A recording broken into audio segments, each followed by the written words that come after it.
देखिए, चुनाव डेफिनेटली केजरीवाल जी के लिए बहुत ही टफ चुनाव था और उसका सबसे बड़ा कारण आप देख सकते हैं कि खुद ही अपनी सीट में फंसे हुए हैं एकदम फंसे हुए हैं। पिछले दो चुनाव, अगर पिछले दो चुनाव की बात करें तो उनको वोट आया था 50% से ऊपर, लेकिन इस बार जो भी जीतेंगे 2 या 3% से ही जीतेंगे। शेखर अय्यर सीनियर जर्नलिस्ट हमारे साथ हैं, Shashi Shankar Singh ground zero research के हमारे साथ हैं। शेखर सर, आपको क्या लग रहा है इस बार जो ऐसे सुनने में आ रहा है कि बहुत क्लोज फाइट है, वैसी स्थिति है और क्या क्लियर मैंडेट वो 50-60 सीट वाला किसी को मिलता लग रहा है आपको? मुझे नहीं लगता कि इस बार कोई क्लियर मतलब जो 50-60 की बात होगी वो नहीं जाएगा। बट डेफिनेटली एक चीज़ आप देख रहे हैं कि अरविंद केजरीवाल हो या आम आदमी पार्टी हो, उनकी जो छवि थी 2013 हो, 15 हो, 20 हो, आज वो छवि नहीं है। तो ये back to the wall fight रहा है केजरीवाल जी के लिए। पर्सनली एक क्रेडिबिलिटी क्वेश्चन भी आ गया है। और दूसरा चीज़ मुझे लगता है दिल्ली लोग तंग हो चुके हैं, जो जिस तरह की जो सिविक इश्यूज बार बार आते हैं और लगातार केंद्र सरकार के साथ एक जंग, जिसका फायदा लोगों को कुछ नहीं हुआ उसमें। देखिए, आप म्युनिसिपल चुनाव में आम आदमी पार्टी जीत के आई, क्या दिल्ली में आज सारे जितने वार्ड्स हैं क्या वही कोई क्वालिटी बेटर हुई है? तो कुछ फर्क नहीं आया कि भाई पहले कह रहे थे बीजेपी म्युनिसिपैलिटी चला रही है, कुछ नहीं हो रहा है, फिर वो आगे 22 में, उसके बाद कोई चेंज नहीं हुआ है। तो मुझे लगता है कि ज्यादातर जो दिल्ली के वोटर्स देख रहे हैं दिल्ली में चेंज नहीं हुआ है, लेकिन सत्ता में चेंज आपको लग रहा है हो सकता है? मुझे लगता है कि उसकी बहुत गुंजाइश है। ठीक है शशि जी आपके हिसाब से एक रिएक्शन शशि जी का। हाँ, देखिए, चुनाव डेफिनेटली केजरीवाल जी के लिए बहुत ही टफ चुनाव था और उसका सबसे बड़ा कारण आप देख सकते हैं कि खुद ही अपनी सीट में फंसे हुए हैं एकदम फंसे हुए हैं। पिछले दो चुनाव, अगर पिछले दो चुनाव की बात करें तो उनको वोट आया था 50% से ऊपर, लेकिन इस बार जो भी जीतेंगे 2 या 3% से ही जीतेंगे। अच्छा 1500 से 35 के बीच। मतलब ये रंजीत जी बहुत दिलचस्प है कि केजरीवाल जी फंसे हुए हैं और उनकी सीट फंसी हुई। अभी कुछ ही देर में एग्जिट पोल में के नतीजे आएंगे तो हम आपको ये भी बताएंगे कि नई दिल्ली की वो सीट जहां से केजरीवाल लड़ रहे हैं वो मामला फंसा है या नहीं फंसा है। आप कुछ कह रहे थे? मैं कह रहा था कि मतलब इसमें तो कोई दो मत नहीं है कि जैसा दोनों लोगों ने कहा कि केजरीवाल अपने पॉलिटिकल कैरियर के सबसे मुश्किल दौर में है, सबसे मुश्किल लड़ाई लड़ रहे हैं, सही बात है ना। और इसमें क्या नतीजा आएगा ये देखना बहुत दिलचस्प होगा। हमारे साथ बाकी मेहमान भी जुड़े हुए हैं। गोपाल कृष्ण अग्रवाल हैं जो कि बीजेपी के प्रवक्ता हैं, जगदीश शर्मा कांग्रेस के नेता हैं, तारिक खान स्पोक्स पर्सन है समाजवादी पार्टी के, और इसके अलावा सज्जन कुमार सेफोलॉजिस्ट और ऋतुराज झा स्पोक्स पर्सन के तौर पे आम आदमी पार्टी से हमारे साथ जुड़े हुए हैं। आप सब लोगों का बहुत बहुत स्वागत है। ऋतुराज जी, भाई अंजलि राय हैं। अच्छा, अंजलि राय हैं, ठीक है। अंजलि जी आपका बहुत बहुत स्वागत। तो अंजलि जी, सवाल यही है कि जैसा कि अभी हमारे शुरुआती दो जो मेहमान हैं उन्होंने कहा कि भाई आम आदमी पार्टी अपने पूरे, हालांकि बहुत लंबा इतिहास नहीं है, लेकिन 10 साल के 12 साल के इतिहास में सबसे मुश्किल दौर में है और सबसे मुश्किल लड़ाई लड़ रही है। क्या आप लोग भी ऐसा महसूस कर रहे हैं? मतलब प्रवक्ता बदले हैं, सरकार तो नहीं बदल जाएगी? देखिए, मुश्किल लड़ाई तो आप ठीक कह रहे हैं। मुश्किल लड़ाई इसलिए है कि जितनी गुंडागर्दी इस बार हो रही है और जिस तरह से सरकारी एजेंसीज हमको फेवर नहीं कर रही हैं, इंसाफ नहीं कर रही हैं, और जिस तरह से भारतीय जनता पार्टी साम दाम दंड भेद का इस्तेमाल इस बार कर रही है, वो कभी भी ऐसा नहीं हुआ था। पहले इलेक्शंस हुए थे, जितना थोड़ा बहुत करते थे, लेकिन इस बार तो हद ही हो गई है।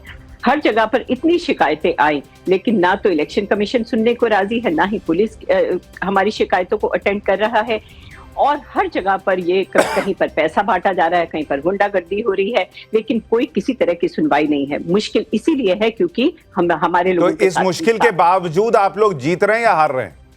बिल्कुल जीत रहे हैं।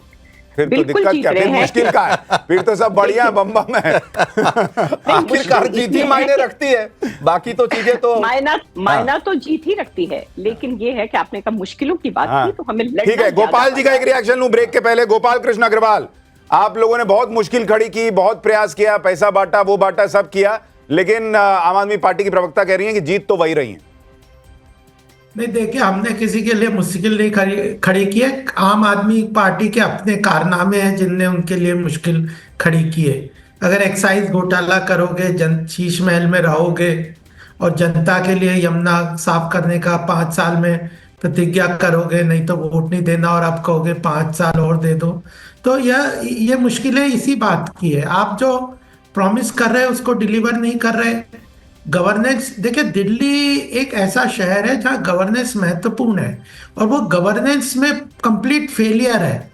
जो भारतीय जनता पार्टी की बजट देख लीजिए, भारतीय जनता पार्टी का डिलीवरी का देख लीजिए, इसके कारण हम जीत रहे हैं। ये तो बिल्कुल हवा में बैठे हुए थे कि हम जीत रहे हैं, हमें अब ठीक है, हवा निकल गई। चलिए आप और बीजेपी दोनों तो लगातार कह रहे हैं चुनाव में हम जीत रहे हैं। जगदीश शर्मा हमारे साथ कांग्रेस से हैं। जगदीश भाई, आप लोगों की भी कोई उम्मीद है सरकार बनाने की? देखिए सुशांत और रंजीत भाई, आपसे एक बात बताना चाहता हूं। मैं सुबह से त्रिनगर क्षेत्र में काम कर रहा था, वहीं की बात चल रही थी कि झूठों को बाहर करो। आप सुबह जब मैंने टेलीविजन देखा तो अमित शाह जी ने अपील करी वोट झूठों को मत देना। मुझे बहुत अच्छा लगा। मुझे लगा कहीं ना कहीं गृह मंत्री जी कांग्रेस को वोट देने की बात करें। उसके बाद कुछ देर बाद देखा कि अतिथि मुख्यमंत्री और सौरभ भारद्वाज काली माता मंदिर, सुनो, काली माता मंदिर गए, वो बोले कि वोट काम करने वाले को देना है। यहां भी मुझे अच्छा लगा, काम तो शिला ने करा है तो उनको वोट देना। मुझे लगता है कि बीजेपी और आप पार्टी कांग्रेस के वोट मांग रही है। हमारे नेता राहुल गांधी, प्रियंका गांधी तो मांग रहे हैं, ये भी इसीलिए लगे हैं। आप लोग सब कहते थे कांग्रेस कहीं रेस में नहीं है, 3 दिन में ऐसा चमत्कार कर दिया भाजपा और आपकी दोनों की डुगडुगी बच गई है। कोई बहुमत पाने वाला नहीं है। जब तक हम नहीं रहेंगे सरकार भी नहीं बनेगी। लेकिन अब तो 10 साल हो गए जगदीश शर्मा, 10 साल। मुझे लग रहा है कि इतना लंबा अरसा हो गया कि दिल्ली के लोगों को कांग्रेस भी कोई पार्टी याद भी होगी है भी नहीं, पता नहीं। जगदीश भाई की जो ये सत्य बोलने की आदत है मुझे अच्छी लगी। उन्होंने खुद मान लिया कि कांग्रेस सरकार बनाने की स्थिति में नहीं है, वो बनवाने की स्थिति में। तो वो खुद मान रहे हैं कि भाई 5-10 टाइप की सीट आएगी, हम असेंबली होगी और हम सरकार बनवाएंगे। और मैं भी कह रहा हूं किसी के साथ नहीं जाएंगे, किसी के साथ नहीं जाएंगे। देखेंगे जैसे सर ये आप पहले भी बोले थे, देश को बिकते हुए ये आप पहले भी बोले थे कि हम नहीं जाएंगे और उसके बाद केजरीवाल से सट गए। किसी के साथ नहीं जाएंगे। हाँ तो नहीं पहले नहीं बोले थे। मैं अभी चुनाव के पहले क्या समीकरण थे चुनाव के दौरान? जगदीश भाई यही केजरीवाल की गिरफ्तारी पर आप लोग छाती पीटे थे। अब राहुल गांधी कह रहे हैं कि इन्होंने शराब घोटाला किया है। तो पहले किस बात की छाती पीट रहे थे ना? ये नहीं चलेगा।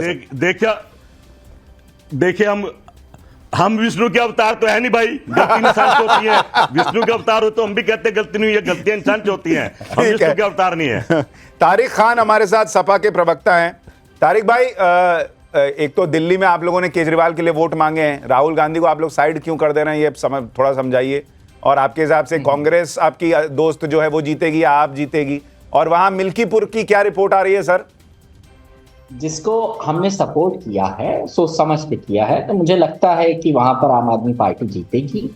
और दूसरी बात, मिल्कीपुर में एक आदमी, शायद बाबा साहब ने अधिकार दिया था 1 वोट डाले, बीजेपी 6 वोट डलवा रही है एक आदमी से।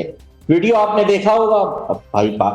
हिंदू ने, ये लोग कहते हैं कि हम संविधान बदल देंगे, तो एक आदमी से 6 वोट डलवा लिया। तो आप एक मिनट तारिक भाई, दिल्ली में आम आदमी पार्टी जीत रही है, आप मान रहे हैं? बिल्कुल और जीतेगी, मुझे पूरी उम्मीद है। तो मिल्कीपुर में बीजेपी 1 के बदले 6 वोट डलवा पा रही है, दिल्ली में क्यों नहीं डलवा पा रही है? नहीं, यूपी में तो करवा ही रही है, ऐसा वीडियो सामने आया। तो दिल्ली में क्यों नहीं करा पा रही है? नहीं करवाए दिल्ली में फिर केजरीवाल कैसे जीतेंगे? वो आप अमित शाह साहब से पूछिए कि दिल्ली में ये क्या बात है? मिल्कीपुर में वोट डलवा दे रहे हैं और दिल्ली में नहीं करवा पा रहे हैं। अलग अलग